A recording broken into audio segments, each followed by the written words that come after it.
بسم الله الرحمن الرحيم يا أيها الذين آمنوا قوا أنفسكم وأهليكم نارا وقودها الناس والحجارة عليها ملائكة غلاظ شداد لا يعصون الله ما أمرهم ويفعلون ما يؤمرون. بسم الله والحمد لله والصلاة والسلام على رسول الله وعلى آله وأصحابه ومن تبعهم بإحسان إلى يوم الدين وبعد. السلام عليكم ورحمة الله وبركاته. So once again, just happy to be here with you gentlemen, and if there are any sisters joining us there in the back, it's a pleasure of mine to be cooperating and joining hands, if you will, with the community here, Al-Minhaal, along with the esteemed and respected speakers, mashayikh and imams. Originally, I scheduled to talk about dua of the children. And as we understand from the prophetic tradition, the hadith, the Prophet ﷺ, he talked and addressed the ummah, talking about the investment that is made in this life that continues after our death. So the son of Adam, when they pass away, انقطع عمله, their deeds, they are cut off and severed, إلا من ثلاث, except for three. And he mentioned among those three, ولد صالح يدعو له, a righteous child that will supplicate for you. That will supplicate for you. Come to find out, Sheikh Okasha, he already addressed the topic in the first lectures of the seminar. So without abandoning the topic totally, I have a continuation from our previous seminar, Proactive Parenting. And that was the seminar that we began yesterday after Salat al-Asr. And the handouts that you have with you, they are the outline for this presentation here.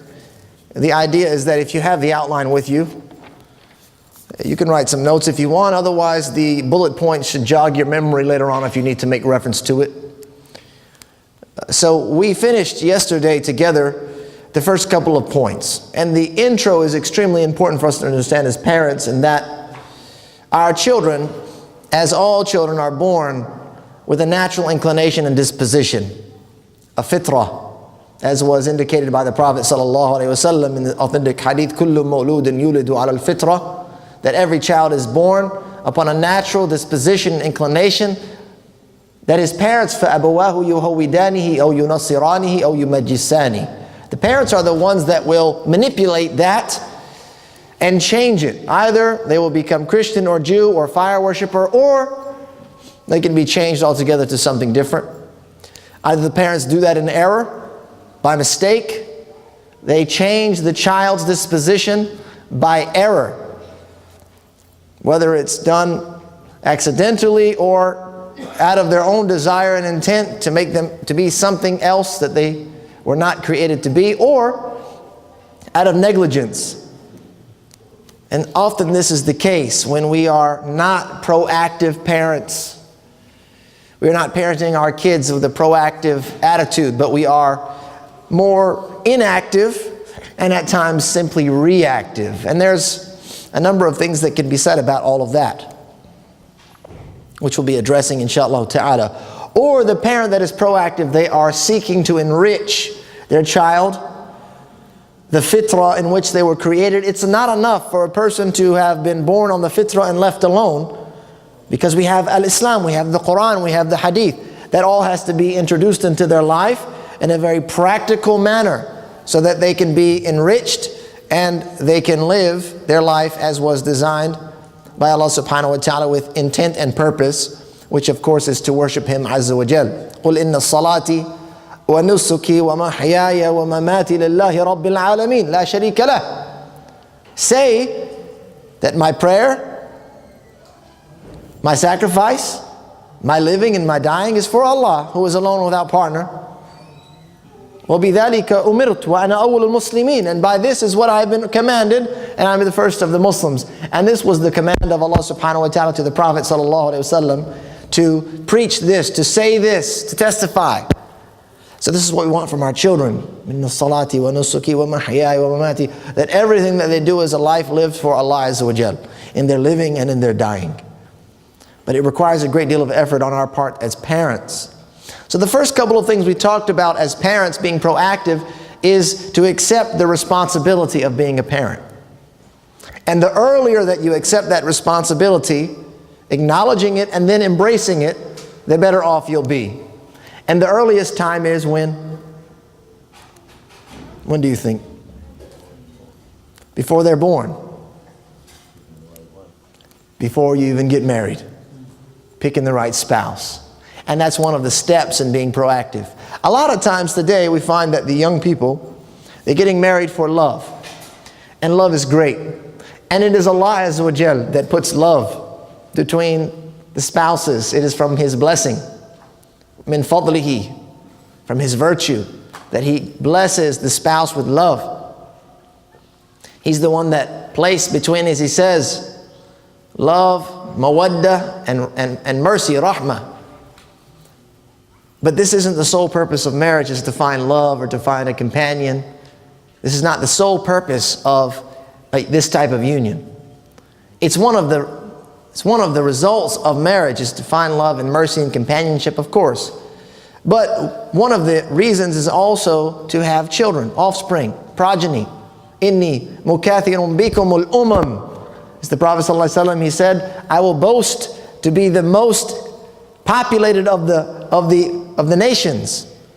Right? So he said to marry the loving woman as well as the affectionate woman and the childbearing woman. Right? So the idea is also to have children and to have a family, and this was the desire of all of the great righteous prophets and messengers. The believers, they all desired to have family, to have children, and they prayed to Allah. They made dua to be provided with family. So the responsibility of that is great. Essentially, it's like the kid has been programmed in a way. He has been set in a way, and our job is not to break it. Like anything else that we have, we're very careful with a lot of things. But our children we have to be particularly careful with, so that we do not damage them and that programming, but we ease them along and push them in the right direction, giving them guidance. So yesterday, just to rehash a little bit of what we talked about very briefly, of course, rights of the child, they begin, as just mentioned by the brother here, before the child is born. وَإِنَّ لِوَلَدِكَ عَلَيْكَ حَقًّا. As the Prophet ﷺ says, the child, they have a right over you. Your child has a right over you. There are a number of rights. Some of them are ceremonial rights. Give the child a good name. You have an aqiqah for the child. You maybe call the adhan in the ear. You feed them something sweet when they are born. You feed them, as the Prophet ﷺ used to have some dates that they would give, some pieces of date, and these types of ceremonial obligations. And then, of course, the most difficult of those is the spiritual and religious development and education of the child, which requires us as parents to begin with ourselves, to raise our expectations of ourselves, so that then we can in turn raise the expectations of our children that we have for them. We have to learn our own faith. We have to be actively engaged in learning so that we'll have something to impart. If we're ignorant as parents, then what could we imagine we could give our own children by way of our faith? If we don't understand the basics, the tenets of our faith, but we're merely practicing Islam as inherited cultural expression, then we won't be able to impart much. We will not know if what we're teaching is correct, authentic, if it's what is pleasing to Allah Azza wa Jal, or if it is based upon error and mistake. So we have to correct those mistakes in our creed, in our worship, and in our manner. We also have to acknowledge and understand the environment that we're in, our children will be growing up in. The environment that our kids are growing up in is different than the environment that we grew up, even if it's in the same location.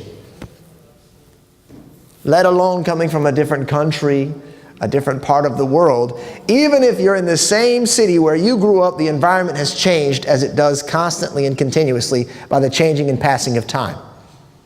The things that are available, the information that's available, the pop culture that's there, these are things that are constantly in motion. So the parent has to be in tune with these things. Not involved in them necessarily. No, of course not. You don't have to go out and taste and touch and live to understand the nature of it, to understand the dangers of it, the pitfalls of it, or the benefits of it, but you can observe that. And you can also learn from those that have experienced it at some point or at some level. So you become familiar with that, and then you can identify the challenges as the parent and be able to address the child at an appropriate age, appropriate level, difficulties that they will face. So we'll move on to the next point here. And that is number 3 on the outline which you have there, which is to create safe spaces. As a parent, it's our duty, our responsibility to create safe spaces for our kids. And that begins in the home.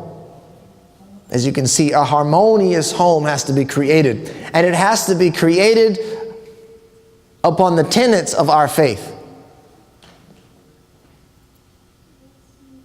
It has to be created upon the tenets of our faith. A safe place is crucial for a person to grow, have a healthy life, have a healthy childhood, have a prosperous childhood. And we can see the example of this, the importance of a healthy, harmonious environment that is secure in the need of the hijrah. During the time of the Prophet ﷺ, they faced great difficulties and challenges when they were in an unstable environment, when they were threatened, when they were challenged in terms of safety, wealth, ability to practice their faith. As they were very young Muslims, right? During that time, Islam was just beginning. They were young. Even if they were elders, if they were old and mature, they were still very young in the faith. So they were susceptible to pressures of society.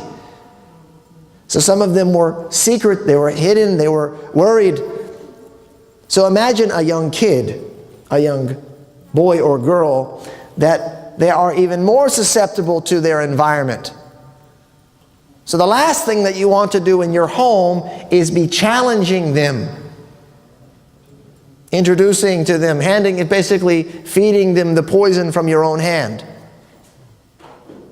when they are surrounded by it in our current predicament here in our pop culture. So we have to create these safe environments for them, physically, emotionally, and spiritually. Physically, emotionally, and spiritually. La darar wa la dirar. The Prophet ﷺ said as a founding principle, a foundational principle, there's no harm, no reciprocation of harm. There's no harm, no reciprocation of harm. By any facet, any regard. You cannot harm others. And you cannot, in particular, harm your own family, those that are under your care and your responsibility. Not physically, not emotionally, and you cannot be harming them by way of their faith. How does that occur?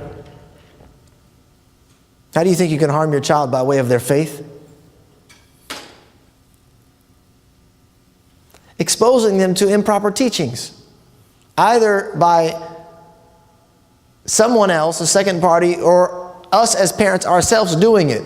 Out of negligence, we teach them the wrong things because we didn't do our due diligence. We didn't go and make sure and reference check and authenticate and understand, is this right or is this wrong? Because that's the nature of the ummah today. There are those things which are correct, and there are those things which are incorrect, regardless of how popular or famous they may be. If they're not authentic, then they should not be imparted to the young ones. The next thing is to have a stable and balanced environment. A stable and balanced environment. Children need to grow up with stable parents. They need to see the parents as stable individuals. And what I mean by stability is they are patient parents. They are patient. You know, patience is of various different types and levels, as was highlighted by Imam Ibn al-Qayyim rahimahullah ta'ala. He says that patience, it is as-sabr ala ta'atillah.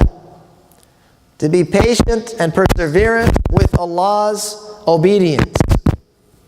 We want our children to grow up learning the Quran, praying, being righteous, well-mannered. So if they see you are patient and perseverant in those acts, it provides stability for them.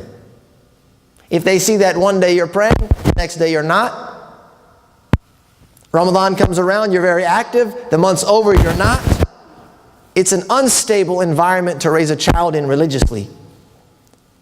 The next one is sabr. As-sabr an ma'siyatillah, which is to be patient regarding the sins and the transgression, meaning that you are forbearant, that you are strong on a continuous, ongoing basis, that you are striving to not fall into error. If they see you constantly dipping in and out of sin, it's an unstable environment. And it sets them up to follow that example. I mean, one day for this, one day for that. We're going to be good Muslims on Friday, and we'll just be regular folk on Monday through whatever. Saturday through Thursday. We'll be regular on those days. But Friday we'll be on our best behavior. But the rest of the week we'll just be kind of loose and hanging out and relaxing, doing whatever. You know, it's funny sometimes. Ramadan comes around. Everyone gets excited. We're going to put our best foot forward in this holy month. And the holy months, the holy times, they are there to be extra, to go extra, to take the extra steps in drawing nearer to Allah and performing worship. So sometimes you'll find people say, listen, Ramadan comes, we take the TV out. No TV in Ramadan. Understandable, good quality, good attitude. Sometimes the TV, it can be used for good. Certainly can be, and those are from the tools of parenting. This can be a tool to use. The TV itself has no particular ruling like the phone. Has no particular Islamic ruling, except that it's mubah, until you analyze its usage. So if it's used for something righteous, then the ruling is bumped up. It's good. Mustahab. You got an alert there for the adhan. You have your Quran on there to read. You have your whatever. You're reading books on there about Islam, or listening to lectures, or using it to contact your parents and keep in touch with your family. But when you start using it for what is impermissible, then the wasila, the medium, it becomes impermissible itself. So the TV, sometimes you see parents, they take the TV out. They say, no TV for Ramadan. But the rest of the year, the TV is brought back in after Eid, or even on Eid, and then the channels are open. The thing's open, wide open. Psst, turn it on, it's going all day long. Channel A to Z. And everything in between. It's open for the kids to see and to look at. And even the parents, they're enjoying. Sometimes the games come on. And even this year in Ramadan, if you brothers remember, there was some sporting events that were happening during the holy month. A couple soccer games, tournaments and World Cups, I don't know exactly. So we would see even in the masajid, the attendance was affected by that. The game's on, no tarawih tonight, kids. We're watching the game. We're going to have iftar with the game. And then we're going to watch it, because those games, apparently, they last quite long. Quite long, lengthy games. It's not like 45-minute, 30-minute game. 45-minute game, hour game. You're watching 3-4 hours of TV. Even in Ramadan, that was happening. So this is instability when you are constantly switching from one thing to the next. If you have the TV, fine, bismillah. If you have those types of computers and internet and all that, and we talked about this yesterday, is that they can be used and implemented, but they have to be under control as a parent. You have to be proactive in terms of using the features of filters and controls and blocks. Choosing and selecting what your kids watch is part of creating the environment. So if you're preaching to them constantly, be a good Muslim, be strong, be proud, obey Allah, obey the Messenger, follow the Quran, But then you're putting them in an environment where it is in opposition to that, in conflict. There's a conflict here. The kids, they have a hard time understanding the difference. They begin to see that your word is not as strong as your actions. This does require from us as parents a little bit of effort, a little of energy, which means that if you want to keep these things in your life, you're going to have to sit down and you're going to have to organize them. You're going to have to plan. You're going to have to research. If I want my kids to watch TV from time to time, because I don't have family with me to help entertain or teach or care for, and I need to cook food, and if I leave the kids without something to keep them engaged, they will destroy the house I just cleaned, and the man of the house is on the way home, and he will be upset with the appearance of the place. So I need to sit them in front of the TV or in front of the iPad or the computer for an hour or two while I'm cooking. That means you got to sit down and you got to filter through what you want them to see. You have to put together a program. You can watch this, this, and this. I've got you this, that, and this. Wholesome content. And there are some things available for kids to watch that is either religious or it's not. But it will be beneficial content. There's a lot of that stuff available. But it means that you have to actually sit down. You can't be lazy. When a'udhu billah min al-kasal, as we said last time, we seek refuge in Allah from laziness and lethargy. The Prophet ﷺ used to make this dua, na'udhu billahi min al-kasal. The mu'min can't be lazy. The parent cannot be lazy with the upbringing of their children. That means you got to sit down. It might take you 20 minutes. It might take you 30 minutes. It might take you an hour to figure out what you're going to put on these devices. And then you'll be set for a while. Right? As a tool. And this is an integral part of your environment. An integral part of your environment. Listen, I'll tell you this as an example. Decisions have to be made as parents in the terms of creating the environment. Decisions have to be made. And the decisions, they have to be made by us as parents. We cannot afford to let the children dictate the terms of their environment because for the most part they are still learning what's right and wrong and what's best for them, and a lot of times young people, they cannot see beyond the moment. So I'll give you an example. There's a program, Quran memorization program. A lot of times they have to happen after school. So there was one young student. She was having a very, very, very difficult time memorizing. Even turned off, in fact. Not interested in memorizing. Seemed like such a difficult task, going very slow. Very, very slow. The homework was 1 ayah, 2 ayahs. 1 line, 2 lines for the week. Not interested, not fun, not enjoyable. I said, listen, don't you have an iPod or something like that? We can download the chapter on there, and then you don't have to sit down and read if that's the problem. Just put it in and listen to it a number of times throughout the day. Take 10 minutes, 15 minutes, 20 minutes throughout the day. Listen to it and come back. No, I use my iPod for music. So immediately I'm thinking there's a conflict of interest here. The parent has brought the child to sign up for a Quran lesson, but then has given them the iPod, whatever it is, the little iPod, right? The one you carry around for pocket. Yeah.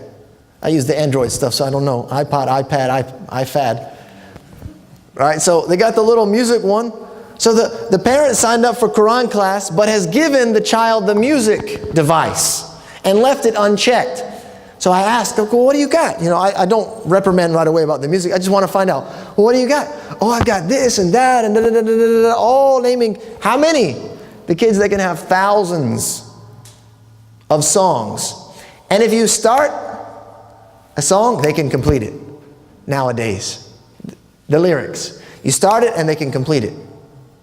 They've memorized one after the other, after the other, after the other. Memorized it easily. It's there, it's locked in, and they enjoy it. They're having fun. There's a conflict here. Something happened. Either the parent did it unknowingly, out of negligence, or in error, making the mistake. So I had to investigate. parent came and I said, listen, I said, your daughter is enrolled in the Quran program, and that's a very great thing, and I'm very happy to have you here and happy to have her, and I want to help as much as I can in this great endeavor. And I suggested that she use her iPad, which I saw she had, for the Quran. It's a great tool. You get the screen, it has the Mus'haf picture, and then you can hear any reciter you want. Whichever one you like. I said, you pick the reciter to the girl. You like this voice, you like that voice, listen to it, Bismillah. But she said she has the songs on there. I said, I was wondering why she was having a difficult time memorizing the Quran. And then she told me she had songs. I said to the parent, listen, the songs in the Quran, they don't go together. If a child is listening to music constantly, the Quran becomes boring to them. They become uninterested with the Quran. So, did you know about this? They said, yes. We put some of them on there. You know, the Islamic songs. I said, please tell me, what are the Islamic songs? Because I didn't hear about them yet. I know I'm a new Muslim, I know. I didn't hear about the Islamic songs yet. Through my reading and my traveling and my studies overseas, I must have missed that class when the Sheikh was talking about the Islamic songs. Tell me. So she began to list the number of the singers. Arab singers. I said, oh, you mean the Arabic songs? She said, oh, well, whatever. We call them anashid. Anashid. Okay, I said, fine, Bismillah, fine. I said, well, I said to her, I said, listen, don't you know that this is putting a cover on your daughter's heart from the Quran? You shouldn't do this. She says, I know it's not the right thing to do, but we want to give it to her now so that she doesn't crave it later on. I said, I didn't say anything. What is this thinking? I want to get you hooked on it now so that you're not craving it later. But while getting you hooked on it now, you'll never be able to shake it. You know, music is something, it's like a drug. It's addictive. And people will struggle their entire life to shake that habit of music. They will struggle their entire life. So essentially, you just fed your child that. And now it's over because the decision has been made. And now to go back, the parents would have such a difficult time to go back on it. And then the next year goes by, so I did my best with that. Really, no progress was made for an entire 9 months. No progress was made. The following year, same programs in place after summer vacation. I saw that they didn't enroll their kid. So I asked, you know, what happened? At least we were doing something. At least she was there in the company of other Muslims and this and that. I said, what happened? She said, oh, the violin lesson falls on the Quran class. Schedule conflict. So we have to do the violin lesson. You think you can change the Quran class to another day? We'll come. I said, I've lost. I've lost the battle. Because the parents, they came and they pulled it out from underneath in error. They created an environment. They established an environment that was filled with evil. So we have to be careful that we're not doing the same thing in our own homes. Whether it's music or whether it's the programs that are watched on TV, whether it's the language that's used in the house, whether it's the behavior between the spouses. If your child watches you abuse your wife, the son will grow up thinking that's how a father acts. That's how a husband acts. If your child grows up and watches the wife abuse the husband, this happens. This does happen. It's on the rise actually right now. It's on the rise now where the roles are reversed, where the woman is now abusing the husband. Mentally, verbally, and physically. It's hard to imagine. Some brothers are like, no way, no way. But when your wife kicks you or slaps you or hits you or throws something at you, I know, you're laughing like that just seems so unimaginable. And it's not like a weak person. It's actually a strong person that did not retaliate. He said, my wife kicked me and I could have turned around and snapped her. but I didn't. I said, Alhamdulillah. I said, Jazakallah khair. Jazakallah khair. Idfa' billati hiya ahsan. As we're instructed by Allah to repel an evil with that which is better. So this is a reality. So if your kids are watching that in the environment, they're seeing that abuse going on, they're going to get accustomed to that environment. This is what parents do. This is how relationships are. And these types of things are passed down throughout the generations, as has been noted. So this is crucial here, to have a stable and balanced environment. Balanced as well. Listen, today we're living in a society that is I consider, overly indulgent in entertainment. Overly indulgent in entertainment. We live in a culture where we have to be entertained. And we can just look at the industry. The entertainment industry, it is a billion dollar industry. Sports, movies, music, games. That's, for the most part, our culture. We work to entertain ourselves. We get money to entertain ourselves. What are you doing on the weekend?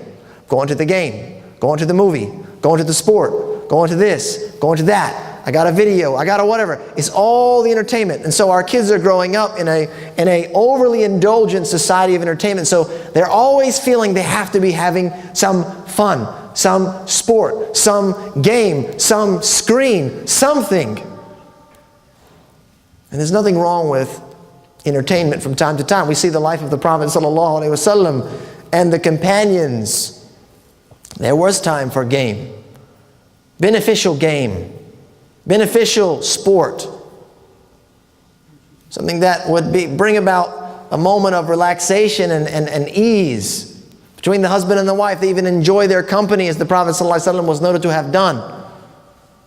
To play with the kids a little bit, to play with the spouse a little bit, to enjoy the company, to lighten the mood. The Prophet ﷺ, he would joke with his companions from time to time. He was always smiling, always happy, but that did not remove the serious mission that they were on. Establishing prayer, establishing worship, giving and sacrificing and bettering themselves and improving themselves. So as a parent, we have to determine what is balanced in our house. How much time is reserved for play, for game, for fun, for all of that kind of stuff, versus how much time do we need for their development and their education, their Islamic development, education, their secular, if you will. I think it's all tied in together, but just to be clear, for them to learn everything else and develop into a productive believer. There has to be a balance.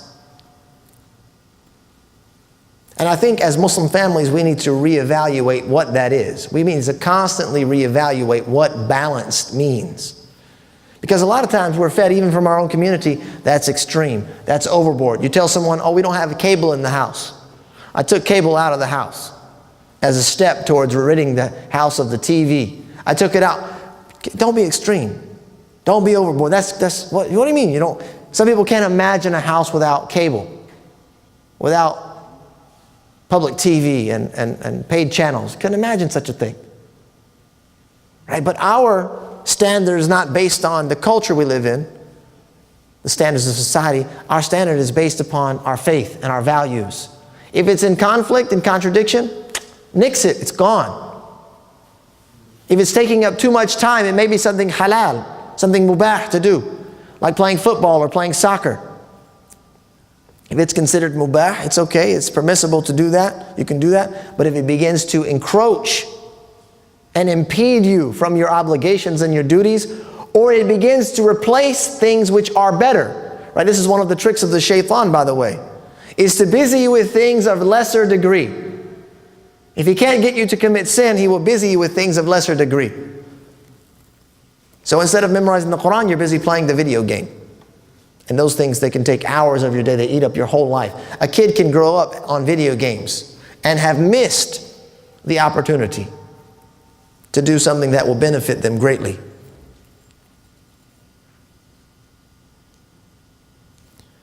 The next thing which I find to be crucial in a household, in the environment that is established, is a healthy routine.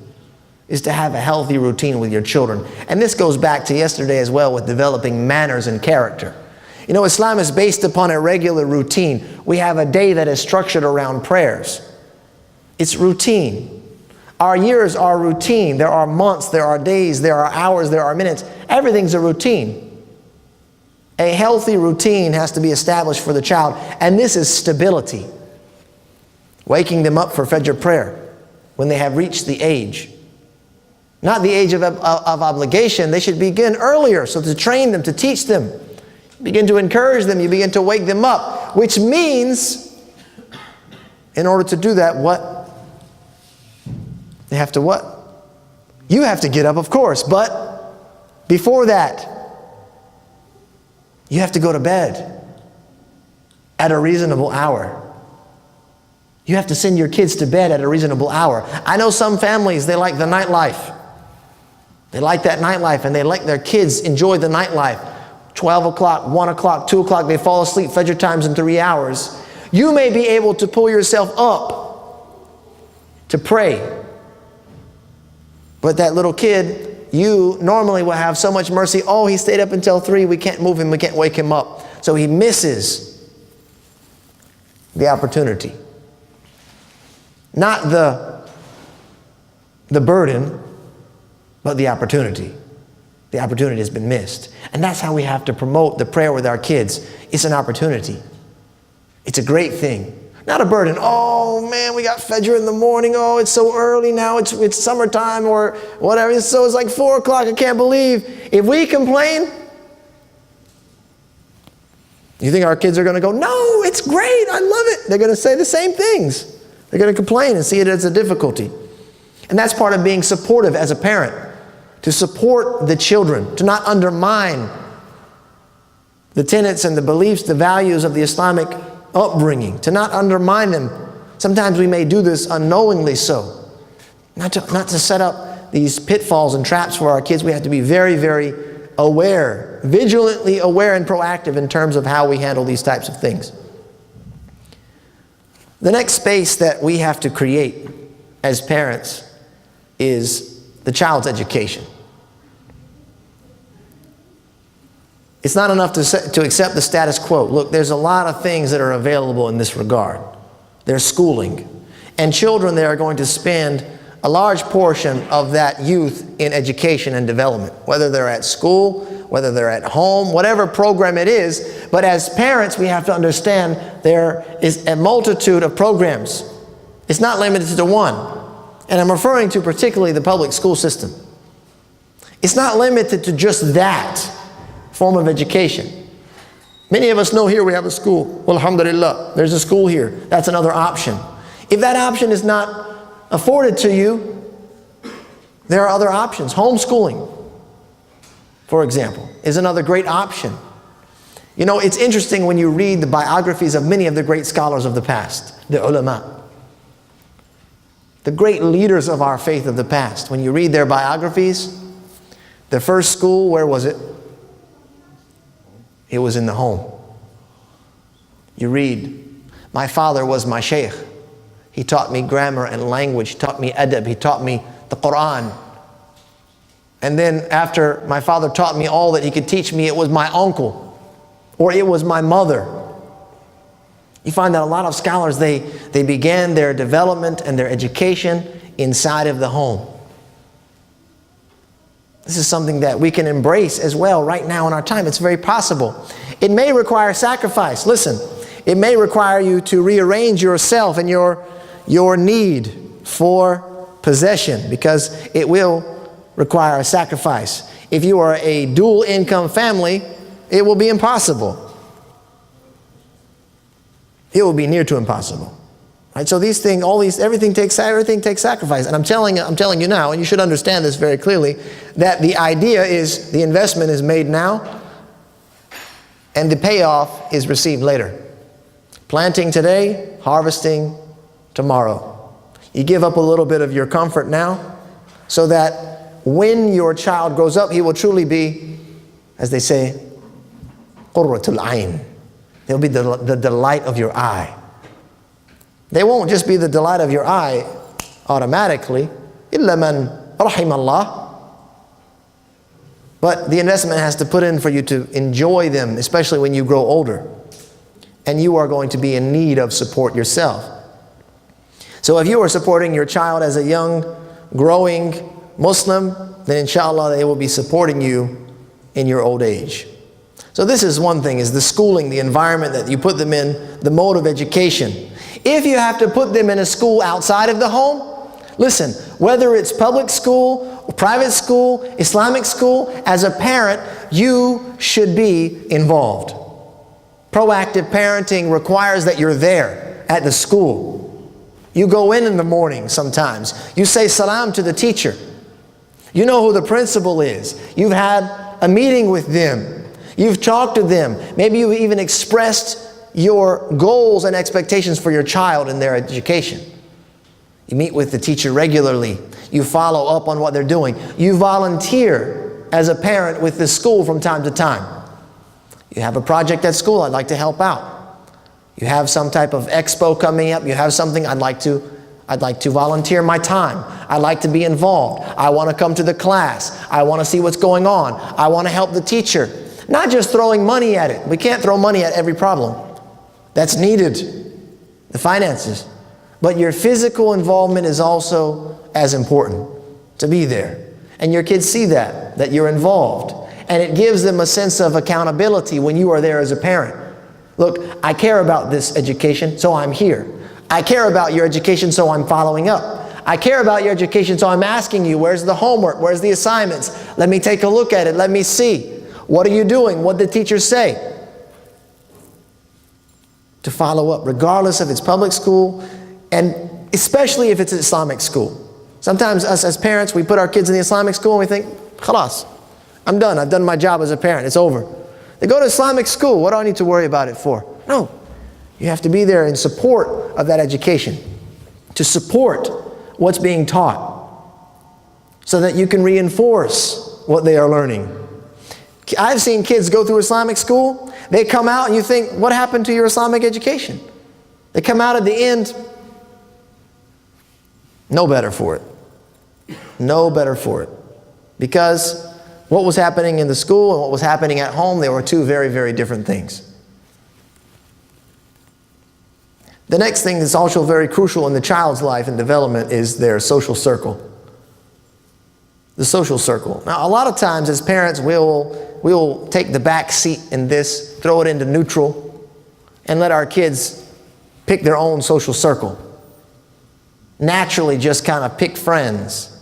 But a parent that is engaged and proactive is setting their kids up, like you would for marriage. Right? You're looking at kids and families, their values, their religious observance and practice. So what you do as a parent, you are involved in this is why it's important to be involved in a community, so you get to know who's who and what they're all about, and you watch them as they're raising their children. And then so you begin to become like an administrator, and you plan play dates and introductions, and you facilitate friends for your child, because you have to entrust your child to those friends. So you begin to create relationships, as opposed to letting them happen, and then you say, oh, I don't like so-and-so. He's not a good influence. I don't like so-and-so. She's not a good person. She doesn't wear hijab like I want you to wear. She doesn't pray like I want you to pray. He doesn't do this like I want you to do. And the relationship's already been created, and the bond has already been established between the two, and now it becomes almost impossible to break them up. And the more you try, often the more they hold on.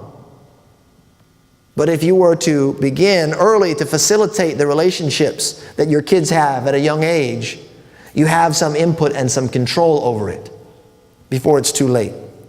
Don't think that this is overstepping your bounds as a parent. This is your duty. This is your duty as a parent, because your kid at his point in the stage of development is not mature enough. They are not mature enough to make these very important decisions. They need guidance and they need direction. So to guide a kid to a good friend is a great blessing. نعم الأخ نعم الصاحب If you're familiar with this hadith of the Prophet ﷺ, that on the day of resurrection, the friends, they will come together. Some of them will be enemies to the other when they were friends. One will pass away and he will make dua against his friend, the evil friend that he had. One will pass away, he will make dua for his friend, the righteous friend that he had. So this is a step that we can take to be involved and help to push along the kid in their development in the right direction. The next thing for a parent as well here, as you can see highlighted, is clear communication. We have to be very clear in communication. What we expect. We have to define appropriate goals for the kids. This is about raising the bar. If we can raise our own expectations, we should be able to raise the expectations we have for our children.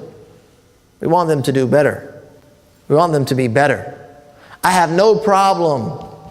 In fact, it's my desire for my son to be better than I am. I want him to know more than I know. I want him to do more than I do. I have no problem. I don't have to be the number one. Because my son is a reflection of me. He's a reflection of me. My daughter is a reflection of me. I don't need to be the number one. I'm the smartest, the most knowledgeable, the most in prayer, the most in this, the most in that. If my kid is, alhamdulillah.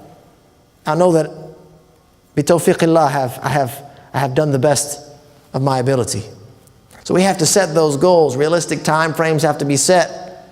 You know, if you want your son or your daughter to pray, you can't wait until they reach puberty and then start talking about prayer. You have to introduce that at a young age, and you have to set them up for it. Say, oh, I know you're 5 now, but when you turn 7, you're going to start praying. Right? You can start practicing now. You want to practice with daddy or with whatever, with mommy, and then when they do it, they make mistakes, it's okay. Whenever the kid makes a mistake, and I see this a lot happen, a young kid standing in prayer, they might move around a little bit, fidget, they're not doing the right thing, and then immediately they get reprimanded. He's not even required to do it yet. You should be praising, oh mashallah, you were standing in prayer all that time. They stand for 1 rak'ah and then they run. It's a 3-year-old, 4-year-old, 5, they get distracted. You say, oh, you prayed, alhamdulillah, you prayed. Only just 1 rak'ah, they didn't even know what they were doing. But you're encouraging and you're supporting, rewarding. So the child begins to attach a very happy feeling with that. As opposed to prayer becomes something bad and it becomes something hard and becomes something that I'm getting reprimanded about all of the time at that age. If you want your daughter to wear hijab, it has to be introduced early. It has to be set the goal. Listen, you're not wearing hijab now because you're little. Little girls don't wear hijab. But big girls, when they get to this age, they start wearing hijab. Like your mother does, and like auntie, and like this and that and the other. You have to talk and communicate. It may not be your cultural background to communicate openly, but we are in a society where it's required. Those lessons will not be imparted by the people at the mall or at the ShopRite or at the convenience store. Those people aren't going to reinforce the culture that you're wanting from your children. It has to be you as the parent. Coming from a predominantly Muslim society, it's culturally reinforced. The kids, they just see it, it becomes habitual, it becomes normal, commonplace. But when it's not, and they're the minority here, they're growing up as a minority, and that's something to be said in of itself. The psychology of a minority is a very difficult road to hoe. You have to address these topics, set the expectations very clear, in clear language. And then you have to, when it's time, to explain why and for whom. A kid may say, well, why do we worship Allah? Don't shut them down. Why are you asking me this question? Why do we pray? Why are you asking me to just do it? Obey Allah. Obey the Messenger. Of course, that's the asl. Of course that. But just like you need to be convinced for certain things, your children are going to need to be convinced for certain things, and you have to have the tools, which brings us back to the very beginning. You have to educate yourself so that you'll know how to talk to your child, to answer his questions. You have to have access to resources, know where to go if you cannot. You have to explain why and for whom. You're not doing it for me, because a lot of times kids will do that, and I see this all the time in young people. When the parents are watching, Careful. Allahu Akbar. Mama, Baba, ma fish. Salah ma fish. Right? Mom and dad's not there, there's no prayer. Because you brought them up in this manner that they're doing it for you. I'm angry when you don't pray. I'm upset when you don't pray. I get you in trouble when you don't pray. We never returned it back to Allah Azza wa Jal. At a young age, you can attach the child's heart to Allah very easily at a young age, very easily. But if you talk to them, if you teach them, everything you have is from Allah. Look at this. You have this. Look what Allah gave you. Look what Allah blessed you with. And then you also are an example in that. So by expressing clear goals, we also have to address issues before they become problems. You know, we are worried about exposing our kids to things. But we don't live in a bubble. It's not a vacuum that we live in. We live in this world, in this society. There's many things that they will be exposed to. Of course, with wisdom and appropriate age, level, and ability to understand, we need to talk to our kids about the potential threats and dangers that are out there that they will encounter. This was something that the companions, they used to do. كَانَ النَّاسِ يَسْأَلُونَ الْخَيْرِ. The people used to ask about the good. They used to ask the Prophet ﷺ about the good. وَكُنْتُ أَسْأَلُهُ عَنِ الشَّرِّ. But I used to ask him about evil. Hudhayfa, he used to ask the Prophet about evil. He says, because I feared I may fall into it. So he wanted the Prophet ﷺ to clarify for him what is evil, what should be avoided, how to stay away, so that he will know, I don't go here, I don't go there, I don't do this, I don't do that, because it's evil. So the same thing for us as kids. We can't think we're hiding them from evil all of the time. It's funny that some of our kids, they know way more than we could ever imagine they would know. They don't know about that. They don't know those words. They go around the corner and they're talking about it as if they're artists in it. They have an artistry, a mastery in it, some of them. So we have to talk to them about these things before it becomes a problem.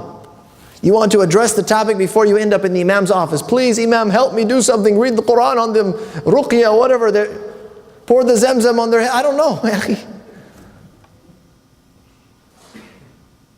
Before it becomes a problem, we try to address the issues. And then, listen to this. This is so crucial. Wallah, this is crucial right here. From the feedback of kids, from the feedback of our children, and some of our adults that they grew up in this environment, from their own feedback, we can't do anything. This is what they say. For the parent that's always saying, haram, haram, haram, no you can't, aib, no you can't, no, haram, haram. And they leave it at that. The kid grows up thinking everything's haram. I can't do anything. Islam's oppressive. Islam's tight. Islam's restrictive. Everyone's having fun. I'm here. All my friends are out. They're doing this, they're doing that. Why can't we? Why can't we? And it's an ingredient for rebellion and rejection. When you look at the Quran, Allah subhanahu wa ta'ala prohibits something, He gives an alternative. He prohibited fornication, He permitted marriage. He prohibited usury and interest, He permitted commerce and trade. When something is made impermissible, the alternative is there. So our kids have to understand that, and it's our job as parents to present alternatives. Yes, it's difficult. Yes, it's harder than saying no, haram. It means now you got to think. Now you got to work towards an alternative. Now you got to create an environment. Now you got to plan with your community. I want my kids to play sports for their health, for their benefit, to exercise some. But I'm not comfortable sending them to the local team here, because I know that they're going to be standing next to people that maybe they'll offer a prayer before the game in Jesus' name, wa na'udhu billah. Or they may invite them over for a post-game lunch at the pizzeria or at home, or this party or that party, or they may be around people I don't want them to influence. But there's no other alternative. The easy thing is to say, haram, no you can't, not with them, nuh-uh. Just play the video game. Here's the iPad again, here's the phone, here's the whatever. Or you can say, let's plan something, let's make something happen, let's get together, let's start a league of our own. Let's provide an alternative. Yes, harder, more difficult to do, but this is the way of the proactive parent. You can't do that, but you can do this, this, and this. You pick. You can't go here, but you can go here, here, and here. You can't see them, but you can see this, this, and this. You can't have that, but you can have this, this, and this. And the kid says, oh, well, there's only one thing I can't do. There's 3 things I can do. Alhamdulillah, no problem. They just want to do something. Kids want to do something. Right? So to provide an alternative is extremely important in their development. A healthy alternative. The last point I want to conclude, which is not on the paper here, which was going to be a totally different topic altogether, but due to some changes in the schedule, is time management. Time management. One of the greatest investments that our children have is the time in their youth, in their young ages. Time is an investment, money, it comes and goes. Health, it comes and goes. It goes up and it goes down. Time does not come and go. Time, it goes. You don't have ups and downs. I got 10 years today, 20 years tomorrow, all of a sudden I got 10 more years. No, it's constantly going.